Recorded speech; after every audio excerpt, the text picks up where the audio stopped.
అన్నదాతలకి reserve bank good news చెప్పింది. ఎలాంటి పూచీకత్తు లేకుండా 2 లక్షల వరకు రుణం తీసుకునే వెసులుబాటు కల్పించింది. కొత్త రుణ నిబంధనలపై విస్తృత అవగాహన కల్పించాలని బ్యాంకులకు ఆదేశాలిచ్చింది. వచ్చే ఏడాది జనవరి నుంచి ఇది అమల్లోకి రానుంది. వ్యవసాయ అవసరాలకు పంట సాగు కోసం అందించే రుణ సదుపాయాన్ని పెంచుతూ రిజర్వ్ బ్యాంక్ ఆఫ్ ఇండియా నిర్ణయం తీసుకుంది. అన్నదాతలకు ఎలాంటి తాకట్టు లేకుండా రుణాలు అందించాలని ఆర్బీఐ నిర్ణయించింది.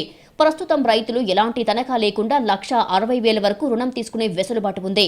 ఇటీవల దాన్ని 2 లక్షలకు పెంచింది. వచ్చే ఏడాది జనవరి 1 నుంచి ఈ నిబంధనలు అమల్లోకి వస్తాయని ఆర్బీఐ స్పష్టం చేసింది. పంట సాగుకు పెడుతున్న ఖర్చులను, ద్రవ్యోల్బణం పెరుగుదలను పరిశీలిస్తూ రైతులకు ఇచ్చే రుణ పరిమితిని పెంచుతూ వస్తోంది. 2004లో కేవలం 10,000 ఉంది. క్రమంగా దాన్ని పెంచుతూ 1,60,000 చేసింది.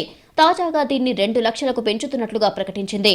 ఆర్బీఐ నిబంధనల ప్రకారం సాధారణంగా భూ యజమానుల నుంచి ఎలాంటి పూచీకత్తు అడగకుండా బ్యాంకులు రుణాలు మంజూరు చేయాలి. అయితే క్షేత్రస్థాయిలో ఆర్బీఐ రూల్స్ అమలు కావడం లేదు. దీంతో ప్రైవేటు వ్యాపారుల నుంచి అధిక వడ్డీతో రుణం తీసుకుని అప్పుల పాలవుతున్నారు. అప్పులు తీర్చలేక ఎంతో మంది ఆత్మహత్యలకు పాల్పడుతున్నారు. అలాంటి వారికి అండగా ఉండేందుకు రిజర్వ్ బ్యాంక్ ఈ సదుపాయం కల్పించనుంది.